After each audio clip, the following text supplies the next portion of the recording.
বাংলাদেশের প্রাক্তন প্রধানমন্ত্রী শেখ হাসিনা 5ই অগস্ট নয়াদিল্লিতে ফরেন করেসপন্ডেন্স ক্লাবের সাংবাদিকদের সঙ্গে দীর্ঘ আলাপচারিতা করেছিলেন এবং তাতে ঢাকা ভীষণ রুষ্ট হয়। খুব কঠোর ভাষায় তারা প্রতিবাদ করেন যে ভারতের মাটি থেকে শেখ হাসিনা বাংলাদেশের সার্বভৌমত্ব এবং অখণ্ডতাকে চ্যালেঞ্জ করছেন। তিনি ফাঁসির সাজাপ্রাপ্ত পলাতক অপরাধী ইত্যাদি ইত্যাদি। তো ভারত বলেছে শেখ হাসিনা যে সাংবাদিকদের সঙ্গে কথা বলেছেন সেটা তার পার্সোনাল ক্যাপাসিটিতে বলেছেন, ভারত সরকারের কিছু করণীয় নেই এবং শেখ হাসিনার বক্তব্যের সঙ্গে ভারত সহমত নয়। তার 2 সপ্তাহ পরে প্রাচীন পত্রিকা সর্বভারতে ইংরেজিতে বেরোয় দিল্লি থেকে, পায়োনিয়ার, তাতে শেখ হাসিনা একটি নিবন্ধ লিখেছেন। সেই নিবন্ধে তিনি তার দীর্ঘ শাসনকাল মানে 96 থেকে 2001, তারপরে 2009 থেকে 24 এই কাল পর্বের কথা বলেছেন যে বাংলাদেশকে খাদ্যে স্বয়ংসম্পূর্ণ করা হয়েছে, বাংলাদেশ বিশ্বের 35তম অর্থনীতির মর্যাদা পেয়েছে, বাংলাদেশে একটা ইনক্লুসিভ পরিবেশ ছিল, ধর্মনিরপেক্ষতা ছিল, গণতান্ত্রিক কাঠামো ছিল এবং জুলাই আগস্ট গণ অভ্যুত্থান জঙ্গি জিহাদিদের পরিকল্পিত চক্রান্ত, ছাত্রদের সামনে রেখে পিছনে ছিল জঙ্গি জিহাদিরা। ইউনূস তো বলেই ছিল যে মেটিকুলাস ডিজাইন, তা হাসিনাও বলেছেন হ্যাঁ পূর্ব পরিকল্পনা মাফিক। এবং প্রথমবার তিনি বিএনপির কথা বলেছেন, তারেক রহমানের কথা বলেছেন যে রাজনীতির রুটি শেখেছিল এই জুলাই আগস্ট গণ অভ্যুত্থানে বিএনপি। আমার প্রশ্নটা হলো যে বাংলাদেশের আপত্তিকে কিন্তু কোনো পাত্তাই দিচ্ছেন না শেখ হাসিনা এবং ভারতও কিছু বলছেন না। ফরেন করেসপন্ডেন্ট ক্লাব অফ ইন্ডিয়ায় সাংবাদিকদের সঙ্গে কথা বললেন শেখ হাসিনা, তারপরে পায়োনিয়ার কাগজে নিবন্ধ লিখলেন। খুবই তাৎপর্যপূর্ণ। দেখুন, তারেক রহমানের ভারত সফর হতে হবে। বাংলাদেশের মানুষের স্বার্থে তারেক রহমানকে ভারতে আসতে হবে, পরিষ্কার। বাংলাদেশের রাষ্ট্রপতি হচ্ছেন মির্জা ফখরুল ইসলাম আলমগীর, সজ্জন মানুষ, তিনিও মুক্তিযোদ্ধা ছিলেন। তার প্রতিদ্বন্দ্বী ছিলেন আর একজন মুক্তিযোদ্ধা, তার বীর বিক্রম খেতাব ছিল। লিবারেল ডেমোক্রেটিক পার্টি প্রার্থী, চেয়ারম্যান, প্রাক্তন মন্ত্রী, অবসরপ্রাপ্ত কর্নেল অলি আহমেদ। জামাত সহ 11টি বিরোধী জোটের প্রার্থী। দেখুন, মুক্তিযুদ্ধ বিরোধী জামাত একজন বীর বিক্রম মুক্তিযোদ্ধাকে প্রার্থী করে কি পাপস্খলন করতে চাইছে? তাহলে কি জামাত অবস্থান পরিবর্তন করছে যে মুক্তিযুদ্ধে তারা যে মানবতা বিরোধী অপরাধ করেছিল তার জন্য তারা লজ্জিত? জানি না, খুব তাৎপর্যপূর্ণ। আমি একটি সাক্ষাৎকার দেখছিলাম বাংলাদেশের এক সাংবাদিকের সঙ্গে, ভারতের এক প্রবীণ সাংবাদিক গৌতম লাহিড়ীর। গৌতম দা সংবাদ প্রতিদিনে দীর্ঘদিন ছিলেন, আমার পরিচিত, দিল্লিতে দীর্ঘদিন আছেন, ভারতের জাতীয় প্রেস ক্লাবের সভাপতি ছিলেন। তিনি বললেন যে তার কাছে খবর ছিল, গৌতম দা পাকা খবরই দেন, উনি দীর্ঘদিনের সাংবাদিক, বহুদিন দিল্লিতে আছেন, যে দিল্লিতে অবস্থিত বাংলাদেশ দূতাবাসের পক্ষ থেকে তাজ এবং মরিয়া শেরাটন হোটেলে 100টা রুম বুক করা হয়েছিল তারেক রহমানের প্রস্তাবিত সফরকে মাথায় রেখে। জানি না সেই বুকিংগুলো এখনো ধরে রাখা হয়েছে কিনা, নাকি সেগুলো বাতিল করে দেওয়া হয়েছে। অর্থাৎ তারেক রহমানের সফর কার্যত এক প্রকার নিশ্চিত ছিল, কিন্তু এখনো পর্যন্ত কেন অনিশ্চয়তা? এটাই তো বিষয়। দেখুন, তারেক রহমান যে কোনো পাকা রাজনীতিবিদ সেটা কি আপনারা মনে করেন? তিনি দীর্ঘ 17 বছর দেশের বাইরে ছিলেন এবং তার ঢাকায় প্রত্যাবর্তন কখনোই হতো না যদি ভারত বা আমেরিকা না চাইতো। এবং লন্ডনে তারেক রহমানের কাছে স্যাটেলাইট মানচিত্র তুলে দেওয়া হয়েছে যে বাংলাদেশে কিভাবে জঙ্গিদের চাষাবাদ হচ্ছে। তারেক প্রতিশ্রুতি দিয়েছিলেন ক্ষমতায় এসে ওই ঘাঁটিগুলো ডিসম্যান্টল করবেন, আওয়ামী লীগের উপর ইউনূস যে নিষেধাজ্ঞা আরোপ করেছিল সেটা প্রত্যাহার করে একটা ইনক্লুসিভ পলিটিক্সের রাস্তা প্রশস্ত করবেন, কিন্তু তারেক করেননি। আপনারা প্রথম থেকেই আমার যাত্রাপথের সঙ্গী আছেন, ভবিষ্যতেও থাকবেন আশা করি। চ্যানেল সাবস্ক্রাইব করবেন, থ্যাঙ্কস বাটনে ক্লিক করার অনুরোধ রইল। তাহলে তারেক রহমান কথা রাখেননি, তাকে ভারতে আসতেই হবে। কেন আসতে হবে? প্রথম কথা, যে বাংলাদেশের যে বস্ত্র শিল্প খুব ফ্লারিশিং ছিল এক সময়, এখন অনেকটা ধুকছে। একে বিদ্যুতের সংকট, একে কাঁচামালের সংকট। কাঁচামালটা ভারত থেকে আসে, আর বিদ্যুতের ক্রাইসিস বাংলাদেশে সরকার বলছে 2 বছর লাগবে, আমি বলছি 5 বছর লাগবে। তখনই ক্রাইসিস মিটবে যখন বৃহৎ প্রতিবেশী ভারতের সঙ্গে সম্পর্কটাকে মজবুত করা হবে। 82 লক্ষ লিটার মৈত্রী পাইপলাইন দিয়ে ডিজেল আমরা পাঠিয়েছি, ওদের পার্বতীপুর ডিপোয় গেছে। যখনই খাদ্য সংকট দেখা গেছে ভারত পাশে এসে দাঁড়িয়েছে। তারেক রহমান এটা বোঝেন না তা তো নয়, বোঝেন, কিন্তু তার হাতে কি কিছু নিয়ন্ত্রণে আছে? তিনি তো জামাতের হাতের পুতুল, এটাই তো বলছে। অনেকে বলছে রোবট প্রধানমন্ত্রী, আমি এত বিশেষণ দিতে রাজি নই। তারেক রহমান কি একেবারে পারিবারিক উত্তরাধিকারীর সূত্রেই ক্ষমতায় বসেছেন? তার প্রধানমন্ত্রী হওয়ার যোগ্যতা কি আছে? এই প্রশ্ন উঠবে, বাংলাদেশ থেকে উঠবে, আমাদের বলার কিছু নেই, এটা অভ্যন্তরীণ রাজনীতি। তিনি জামাত আর এনসিপি, যারা মুক্তিযুদ্ধ বিরোধী শক্তি, যারা প্রকাশ্যে পাকিস্তানের কোলে উঠে নাচতে চায়, তাদের হাতে তামাক খাবেন নাকি বাংলাদেশের সাধারণ মানুষের স্বার্থকে অগ্রাধিকার দিয়ে বৃহৎ প্রতিবেশীর সঙ্গে সম্পর্কটাকে স্থির করবেন? Choice is yours. আপনাকে ঠিক করতে হবে। আপনাদের বিদেশ মন্ত্রী এক এক রকম কথা বলেন, ফেসবুকে এক এক রকম পোস্ট করেন। আবার সিআইআর উদ্যোগে যে প্রতিনিধি দল গেছিল, সেখানে দীনেশ ত্রিবেদী, আমাদের রাষ্ট্রদূত, ক্যাবিনেট মন্ত্রী পদমর্যাদার, আপনাদের মন্ত্রী শামা ওবায়েদ ছিলেন। সেখানে টাস্ক ফোর্স, কিভাবে বিনিয়োগ বাড়ানো যায়, কিভাবে আমদানি রপ্তানি বাড়ানো যায়, একটা রোডম্যাপ তৈরি হয়েছে। দীনেশ দা প্রথম ঢাকায় গিয়ে বলেছিলেন 1 আকাশ 1 বাতাস, সেটা নিয়েও বিস্তর সমালোচনা ছিল। কেন বললেন 1 আকাশ 1 বাতাস? এইসব এগুলো হচ্ছে ওই মৌলবাদী মানসিকতা, যারা কিছুতেই চায় না ভারত বাংলাদেশের সম্পর্ক পুনরুদ্ধার হোক, তাহলে তাদের স্বার্থহানি হবে। লোক খেপাতে পারবে না, লোক খেপানোটাই তো তাদের রাজনীতি।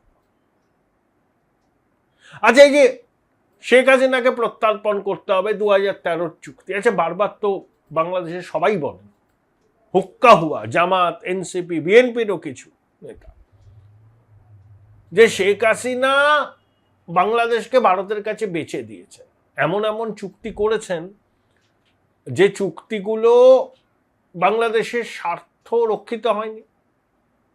আবার শেখ হাসিনার জমানায় করা প্রত্যর্পণ চুক্তিকে সামনে রেখে শেখ হাসিনার প্রত্যর্পণ চাইছেন বারে। তাহলে অন্তত এই এমন একটা চুক্তি শেখ হাসিনা করেছেন যেটাকে আপনারা কাজে লাগাতে চাইছেন। কি ডাইকোটমি! আপনারা বলছেন প্রত্যর্পণ করতে হবে। ওসমান হাদির ব্যাপারে কাগজপত্র পাঠানো হয়েছে। আচ্ছা, ওই আন্তর্জাতিক অপরাধ ট্রাইব্যুনালের রায়, সাক্ষ্য, নথি, সেগুলো পাঠিয়েছেন আমাদের কাছে? পাঠাননি। শোনা যায় যে রায়, সেই রায় ডাউনলোড করা যায় না, পিডিএফ কপি নেই, স্ক্যান কপি। এবং আমি গৌতমনার বক্তব্য শুনছিলাম, তিনি বলছেন যে সেখানে রায় লেখার ক্ষেত্রে ইংরেজি ব্যাকরণে ত্রুটি আছে। দেখুন, আপনাদের ইউনুস জামানার যিনি পররাষ্ট্র উপদেষ্টা ছিলেন, যিনি কলকাতায় বাংলাদেশ হাই কমিশনের দায়িত্ব ছিলেন, তৌহিদ হোসেন, ওনাকে আমি চিনতাম। উনি যখন পররাষ্ট্র উপদেষ্টা ছিলেন, সাংবাদিকদের সঙ্গে কথা বলতেন, তখন যে বিবৃতি হতো না, এখন যে বিবৃতিগুলো হচ্ছে তার থেকে বরঞ্চ অনেকটা কূটনীতি সুলভ বিবৃতি। আচ্ছা, কোনো কূটনৈতিক ভাষ্যে গণহত্যাকারী, পলাতক, ফাঁসির আসামি এসব শব্দবন্ধ ব্যবহার হয় দেখেছেন কোথাও? আরে আমাদের তো অনেক পলাতক আর্থিক অপরাধী আছে, ললিত মোদি আছে, বিজয় মালিয়া আছে, নীরব মোদি আছে, খোকার ঘনিষ্ঠ ভানুয়াতুতে বিনয় মিশ্র আছে। আমরা পেরেছি তাদের প্রত্যর্পণ করতে। আমরা এখান থেকে তাদের যে বিচার হয়েছে, যে সাক্ষ্য, যে নথি, সেগুলো পাঠিয়েছি ব্রিটেন সরকারের কাছে। তাদের আদালতে বিচার হচ্ছে, সেখানে বারবার তারা তাদের আদালতে যাচ্ছেন, কখনো স্বস্তি পাচ্ছেন না। পর্তুগাল থেকে আবু সালেম কানা হয়েছিল, আমার মনে আছে, তাও অনেকদিন আগে, অনেক কাঠখড় পুড়িয়ে। এত সহজে হয় প্রত্যর্পণ? আর প্রত্যর্পণ কিসের? হাসিনা তো পালিয়ে আসেননি, বাংলাদেশ সেনাবাহিনীর বিমান তাকে দিল্লির অদূরে হিন্ডন বিমান ঘাঁটিতে নামিয়ে দিয়েছিল। তাহলে আবার প্রত্যর্পণ কি? আপনাদের দেশের সেনাবাহিনী তাদের বিমানে করে শেখ হাসিনাকে এখানে নামিয়ে দিল, তারপরে আপনারা বলছেন প্রত্যর্পণ। সমস্যা হচ্ছে তারেক রহমান কন্ট্রোল করতে পারছেন না, প্রচন্ড চাপ দিচ্ছে জামাতিরা, এনসিপি আর ওই মৌলবাদীরা। আচ্ছা, প্রধানকে এমনি এমনি চান? প্রধান, সামথিং ইজ সিরিয়াস। সেই জন্য রয়ের চিফ ঢাকায় গেলেন, পরাগ জৈন, সঙ্গে এসপিজির কর্মকর্তারাও ছিলেন। গুরুত্ব দিন, জঙ্গিদের চাষাবাদ হচ্ছে। সাভারে জামাতুল মুজাহিদিন বাংলাদেশের একটা ঘাঁটি তারেকের প্রশাসন ভেঙেছে, ঘুম ভেঙেছে। তারেক রহমানকে ভুলে গেছেন যে ওই 2007 ওই রকম সময় বাংলাদেশের 64 জেলায় জামাতুল মুজাহিদিন বাংলাদেশ বিস্ফোরণ ঘটেছিল, 64টা জেলায় অনেক হতাহত হয়েছিলেন। আপনি কি ঠেকে শিখবেন না? ইউনুস দেশটাকে পাকিস্তানের কাছে বিক্রি করে দিতে চেয়েছিল, কোলে তুলে দিতে চেয়েছিল জামাতের পরামর্শে।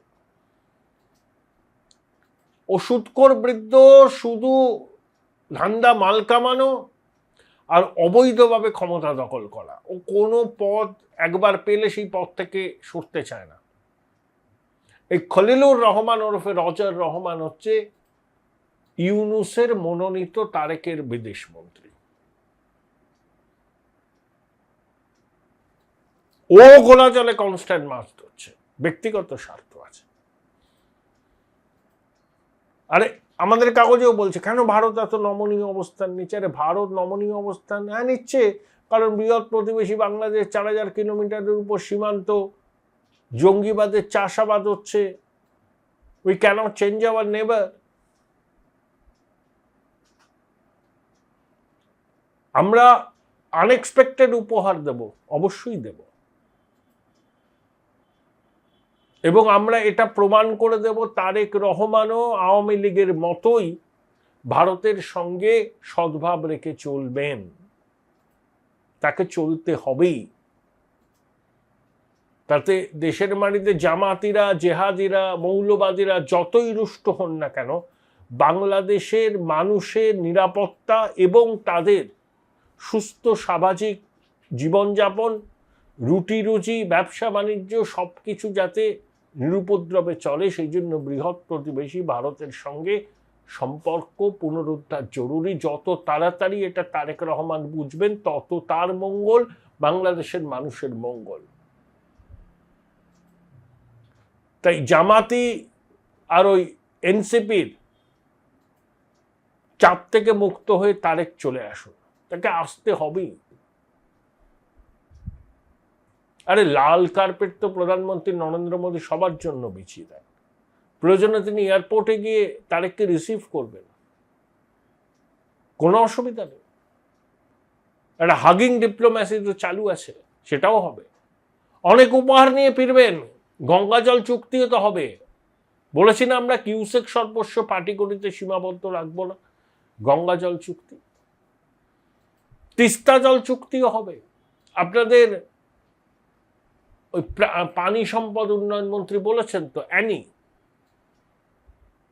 যে তিস্তা নিয়ে ভারতের সঙ্গে সম্পর্ক খারাপ করা যায় না, তিস্তা তো ভারত থেকেই আসে। অবস্থান আপনাদের বদলাচ্ছে, আসতে আপনাদের হবেই। পাকা তো হয়ে গেছিল, কাঁচিয়ে দিল কে? বাংলাদেশের অভ্যন্তরে একটা অংশ প্রবলভাবে চাইছে আসুন তারেক রহমান, আর একটা ছোট অংশ যারা রিপ্রেজেন্ট করে র্যাডিক্যাল এলিমেন্টদের, জামাতিদের এবং ভারত বিরোধী অংশে, তারা প্রবলভাবে বিরোধিতা করছে তারেক রহমানের ভারত ছাড়া। নইলে বাংলাদেশের দূতাবাস দিল্লিতে 100টা রুম বুক করে ফেলে প্রফেশনাল। মানে কতটা এগিয়ে গেছিল সফর। দেখুন, আমরা নমনীয় হচ্ছে ঠিক আছে, খারাপ খারাপ কথা বাংলাদেশ বলছে সেটাও হজম করে নিচ্ছে, কিন্তু একটা জিনিস জেনে রাখুন, আমাদের ডাকে সাড়া না দিলে আগামী দিনে আপনি মাথা কুটে মরলেও প্রধানমন্ত্রীর সময় পাবেন না। তার ক্যালেন্ডার কিন্তু আগামী 6 মাসে কোনো তারিখ নেই আপনার জন্য, এটুকু যেন বাংলাদেশ এস্টাবলিশমেন্ট বলে রাখে। কনফিডেন্সটা বেশ লো দেখছি। রিসেন্টলি টেস্ট করিয়েছো? হ্যাঁ ডাক্তারবাবু, প্রি টেস্টের পরের দিনই করিয়েছি। ও, তুমি মাধ্যমিক দেবে? তাহলে মক টেস্ট করো। এই নাও মৌলিক লাইব্রেরি সম্রাট এক্সক্লুসিভ মক টেস্ট পেপার। এতে পাবে প্রতিটি বিষয়ে অধ্যায়ভিত্তিক গুরুত্বপূর্ণ নমুনা প্রশ্নপত্র, ইংরেজি, গণিত, আনসিন লেখার বিস্তারিত টিপস, আর প্রতিটি সাবজেক্টের এক্সপার্ট ওপিনিয়ন, যা তোমার কনফিডেন্সকে ফিরিয়ে আনবে মাধ্যমিকের আগে। সম্রাট এক্সক্লুসিভ মাধ্যমিক মক টেস্ট পেপার, এক্সামের কনফিডেন্স বুস্টার। উচ্চ মাধ্যমিকের পর উজ্জ্বল ভবিষ্যৎ গড়তে NCHMCT পর্যটন দপ্তর, ভারত সরকারের hospitality and hotel management, Paschimbanga সরকারের মাকাউটের BBA BCA, fashion design, aviation tourism, culinary arts পড়ো SBI HM কলেজে। স্টুডেন্ট ক্রেডিট কার্ড ও ব্যাংক লোন পাবে SBI HM এ পড়লে। কোর্সের শেষে SBI HM দেশ ও বিদেশে চাকরির ব্যবস্থা করে থাকে। SBI HM হলো পশ্চিমবঙ্গের সেরা ম্যানেজমেন্ট কলেজ। SBIHM.com। বোলপুর শহরের কোলাহল থেকে মাত্র 20 মিনিট দূরেই রয়েছে সুন্দর রিসর্ট, যেখানে পেয়ে যাবে স্পেশিয়াস আর এস্থেটিক্যালি ডিজাইন রুম। তোমরা যারা গ্রুপে যাও তাদের জন্য আছে কমফোর্টেবল গ্রুপ স্টে অপশন, আর কাপলদের জন্য রয়েছে লাক্সারিয়াস সুইট রুম, তার উপর আবার ফ্ল্যাট 10% অফ। এখানে প্রকৃতির মাঝে তোমরা পেয়ে যাবে একটা সুন্দর সুইমিং পুল, ছোটদের জন্য প্লে এরিয়া আর একটা এস্থেটিক সেলফি কর্নার। প্রপার্টিটা পুরোটাই পেট ফ্রেন্ডলি, আর এখানে আছে অনেক কিউট ছোট ছোট র্যাবিটস। সকালের ব্রেকফাস্ট থেকে ডিনার পর্যন্ত পেয়ে যাবে একদম হোমলি কমফর্ট ফুড, যা এক কথায় অসাধারণ। বেঙ্গলি কুইজাইনের সাথে সাথে পেয়ে যাবে চাইনিজ আর নর্থ ইন্ডিয়ান অপশন। বিকেলে বনফায়ারের আলো, বন্ধুদের সাথে আড্ডা আর খোলা আকাশের নিচে গ্রাম বাংলার হাওয়া, পুরোটাই এক অপরূপ অনুভব। তাহলে বলো, তোমরা কবে প্ল্যান করছো এই পিসফুল এসকেপটা? And don't forget to follow Miss Cupcake for more such travel updates.